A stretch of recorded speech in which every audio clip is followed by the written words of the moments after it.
आजच्या ह्या पर्टिक्युलर क्लासमध्ये आम्ही चार्ल्स लॉ बद्दल स्टडी करणार आहोत.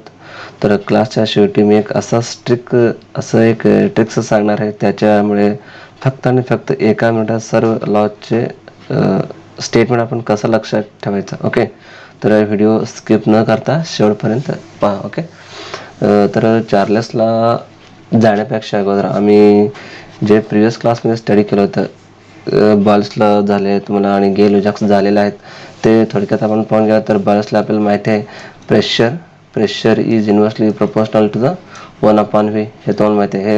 हे कुठल्या लॉज आहेत? आपलं बॉल्सला आहेत. त्याच्यानंतर गे लुजॅक्सला मी सांगितलं होतं, गे लुजॅक्सला pressure is directly proportional to the temperature. Okay, त्याच्यानंतर आज आपण स्टडी करणार आहोत म्हणजे ॲव्होगाड्रोज लॉ आणि चार्ल्स लॉ, हे दोन्ही आपण स्टडी करणार आहोत. तर पहिला आपलं चार्ल्स लॉचं स्टेटमेंट काय आहे ते आपण एक एक करून समजून घेऊ. ओके, तर चार्ल्स लॉ अगोदर हे लिहून घेऊ आपण, स्टेटमेंट वगैरे. स्टेटमेंट सांगतो तुम्हाला. Charles law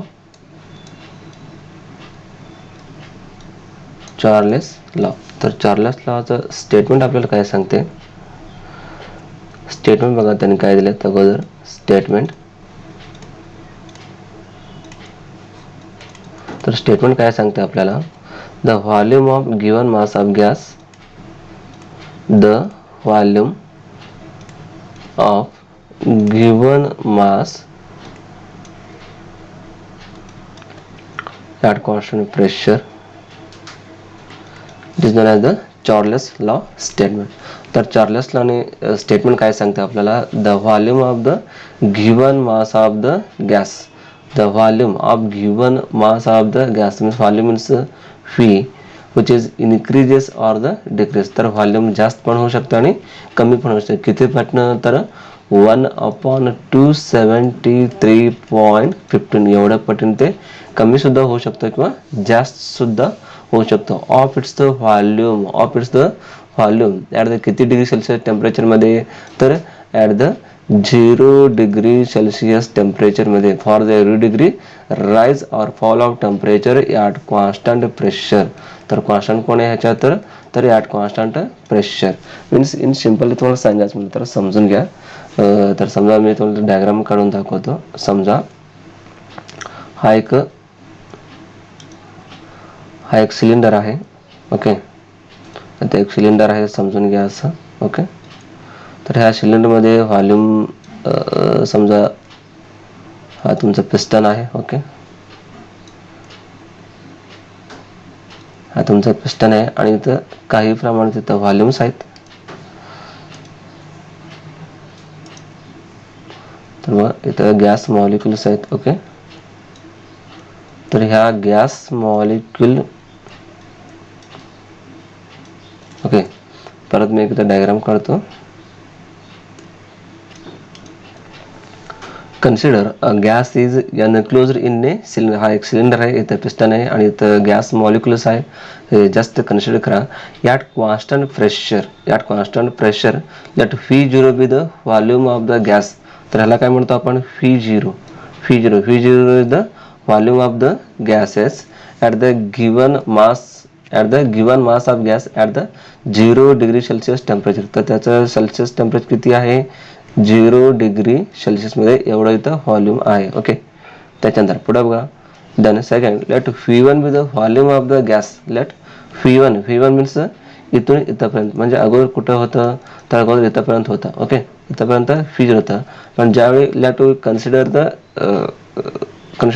V1 is the volume of the same gas at the 1 degree Celsius temperature. ज्यावेळी आपण टेम्परेचर वाढवत असतो, ओके, त्यावेळी आपण टेम्परेचर इन्क्रीज करतो, त्यावेळी काय होते? Automatically expansion of the gas molecule then increase the volume automatically. So okay, it is an V1 is the volume of the same gas at the 1 degree Celsius temperature. ज्या आपण थोडासा temperature वाढवतो त्यावेळी volume automatically expand होते. त्यामुळे हा piston वर जाते. वर गेले म्हणजे volume goes on increases. Okay, then third one मध्ये काय दिलं त्यांनी? let same pressure if we can take the V2 is the volume, इथून इथपर्यंत जर वाढलं तर त्यावेळी टेम्परेचर किती असणार, जेव्हा आपण 2 डिग्री सेल्सिअस टेम्परेचर त्याला दिलं जातं त्यावेळी त्याचं व्हॉल्यूम परत थोडक्यात वाढणार आहे. म्हणजे इन सिंपल त्यांनी काय सांगितलं, at the volume of given mass of gas, the volume of the given mass of the gas increases or decreases by the 1 upon 273.15 of its volume at the 0 degree Celsius for the every degree rise or fall in the temperature at constant pressure. Then according to this law we can suppose ज्यावेळी 0 degree Celsius असतं त्यावेळी आपण कसं लिहू शकतो, तर त्यावेळी आपण कसं लिहू शकतो, let V1 is equal to V0 plus in bracket V0 plus 1 upon 273.15. ओके, ज्यावेळी आपण 1 degree Celsius temperature given mass of गॅसला दिलं जातं त्यावेळी काय होतं, त्याचं व्हॉल्यूम ऑटोमॅटिकली एक्सपांड होत असतं. त्या एक्सपांड झाल्यामुळं त्या अबोव स्टेटमेंट इक्वेशन कसं मिळतं, V1 is equal to V0 plus in bracket V0 into 1 upon 273.15 एवढं येणार. Okay, it is the on rearrangement we can get. तर ह्याला आपण रिअरेंजमेंट करतो त्यावेळी आपल्याला कसं मिळणार, equation V1 is equal to V0 in bracket 1 plus 1 upon 273.15 असं काय म्हणलं, कारण ज्यावेळी आपण 1 डिग्री सेल्सिअस टेम्परेचर दिलं जातं ओके त्यावेळी ह्याचा व्हॉल्यूम किती असतात, तर V0 असतात. इन ब्रॅकेट टेम्परेचर किती घेतलं आपण 1 डिग्री सेल्सिअस घेतला तर ते किती पटने वाढलं, तर किती पटने इन्क्रीज किंवा डिक्रीज झालं, तर 1 upon 273.15. त्यामुळं ज्यावेळी व्हॉल्यूम V1 आपण घेतो किंवा टेम्परेचर 1 डिग्री सेल्सिअस घेतो त्यावेळी त्याचा इक्वेशन आपल्याला असं मिळणार आहे.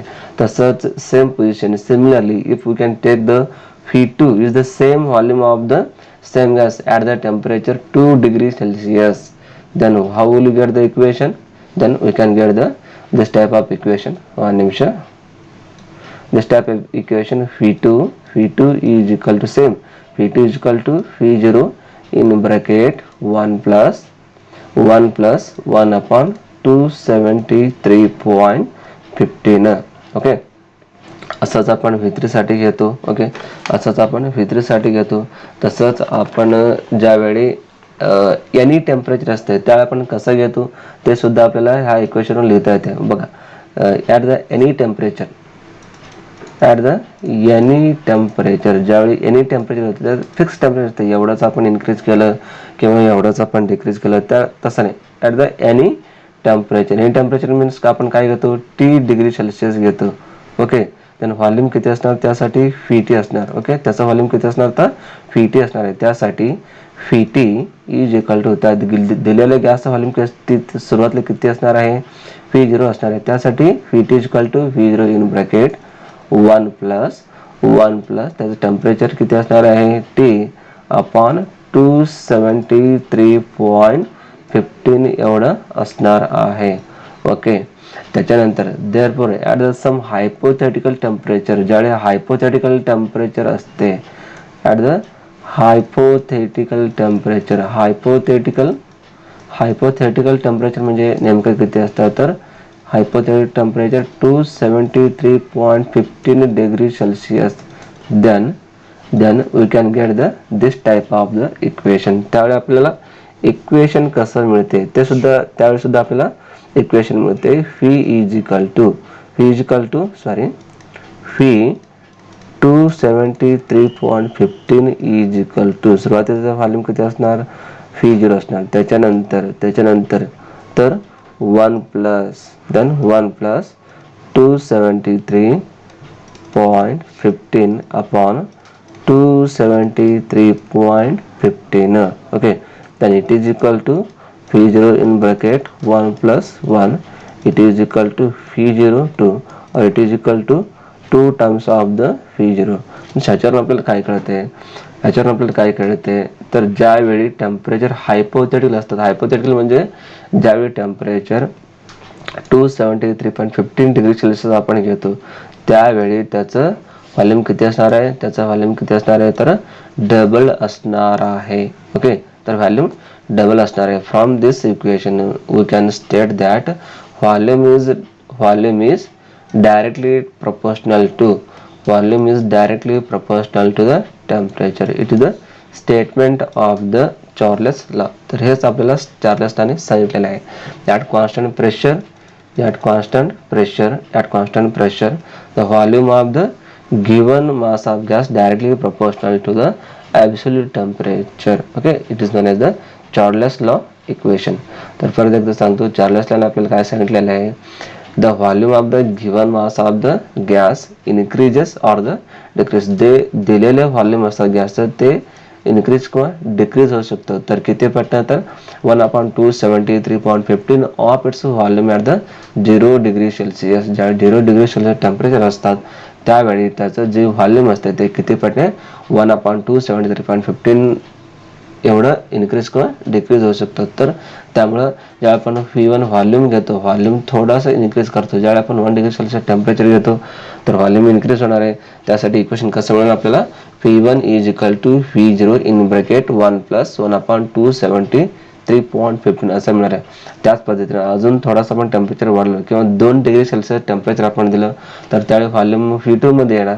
तर त्यावेळी सुद्धा आपल्याला हा इक्वेशन मिळून जाईल, V2 is equal to V0 in bracket 1 + 1/273.15 एवढं आपल्याला त्याचं व्हॉल्यूम मिळणार आहे. ओके, ह्या पद्धतीनं कुठल्याही आपण व्हॉल्यूम वाढत गेलं किंवा टेम्परेचर वाढत गेलं तर त्या पद्धतीनं त्याचं आपल्याला इथं इक्वेशन मिळणार आहे. तसंच हायपोथेटिकल टेम्परेचर घेतलं तर आपल्याला असं मिळणार आहे 273 मीन्स त्यामध्ये व्हॉल्यूम डबल होणार आहे, कारण आपण टेम्परेचर वाढवतो ना तिथं, त्यासाठी त्याचं व्हॉल्यूम अगोदरपेक्षा डबल होणार आहे. ओके, तर ह्या टोटल ह्याच्यावर आपल्याला काय कळतं, means at constant pressure the volume of the gas directly proportional to the temperature, हे आपल्याला इक्वेशन मिळणार आहे. ओके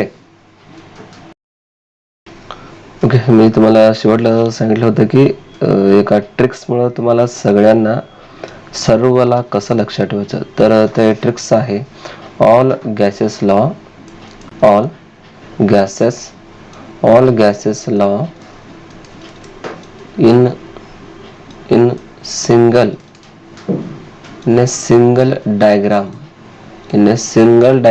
ह्या डायग्रामवरून आपल्याला सर्वलाच कसं लक्षात ठेवायचं हे मी तुम्हाला सांगणार आहे. लक्ष देऊ नका. अगोदर एक ट्रायंगल काढा. एक ट्रायंगल तुम्ही काढलं, त्या ट्रायंगलला आपल्याला नाव द्यायचं PVT. तुम्हाला माहिती आहे P, V आणि T. Okay, PVT.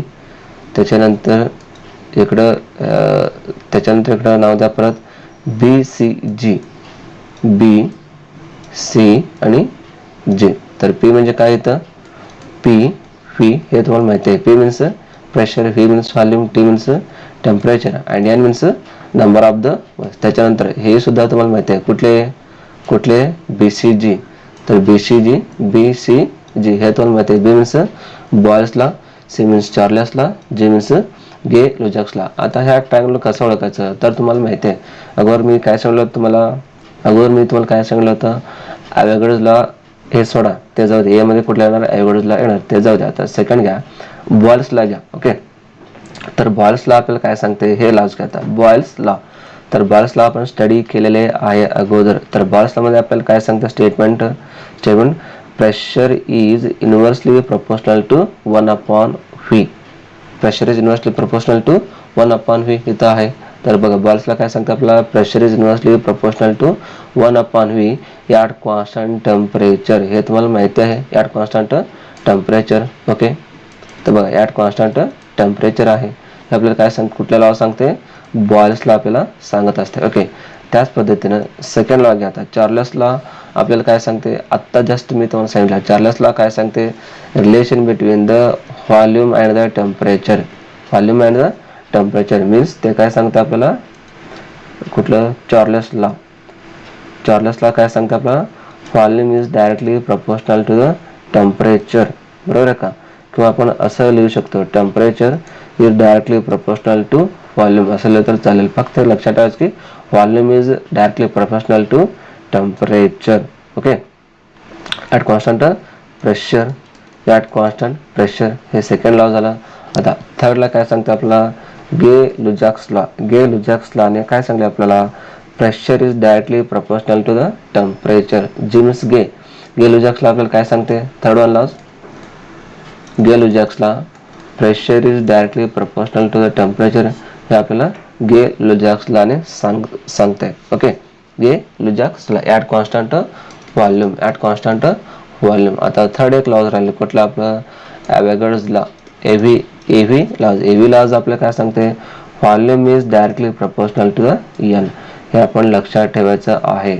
Volume is directly proportional to the N, असं आपण ॲव्होगाड्रोज लॉ असं आपण म्हणतो. म्हणजे हा सिंपल एका स्ट्रक्चरमुळे तुम्हाला प्रत्येक जे सर्व लॉज आहेत ते सर्व लॉज आपल्याला लक्षात ठेवायला येते. परत एकदा सांगतो, परत मी सांगितलं आता जास्त प्रेशर तुम्हाला माहिती आहे, व्हॉल्यूम तुम्हाला माहिती आहे, टेम्परेचर माहिती आहे. त्याच्यानंतर BCG हे शॉर्टमध्ये लक्षात ठेवा. BCG, B means Boyle's law, C means Charles law आणि जी मीन्स गे-लुजॅक्स लॉ, हे सिंपलमध्ये लक्षात ठेवा. ओके, चार्ल्स लॉ आहे, बी मीन्स बॉयल्स लॉ आहे. ओके, हे सिंपलमध्ये ठेवा. Pressure is inversely proportional to 1/V, हे तुम्ही लक्षात ठेवायचं. इथंच लिहून टाकतो बघा, इथं pressure inversely proportional to 1/V. Charles law आपल्याला काय सांगते, C means water, Charles law temperature is directly proportional to volume. Okay, त्याच्यानंतर गे-लुजॅक्स लॉ काय सांगते आपल्याला, pressure is directly proportional to temperature. Okay, हे सिंपल लॉज आहे. सिंपल एका ट्रिक्समुळे तुम्ही लक्षात ठेवू शकता. आता शेवट एकच राहिलेलं आहे, कुठलं आपलं Avogadro's law, volume is directly proportional to N. हा कुठला आपला ॲव्होगाड्रोज लॉ आहे. ह्या एका सिंपल ट्रिक्समुळे तुम्ही सर्व लॉ लक्षात ठेवू शकता. तुम्हाला आवडला असेल तर कमेंट करा मला कसं वाटलं हा क्लास. पुढच्या क्लासमध्ये आपण तोपर्यंत धन्यवाद. थँक्यू.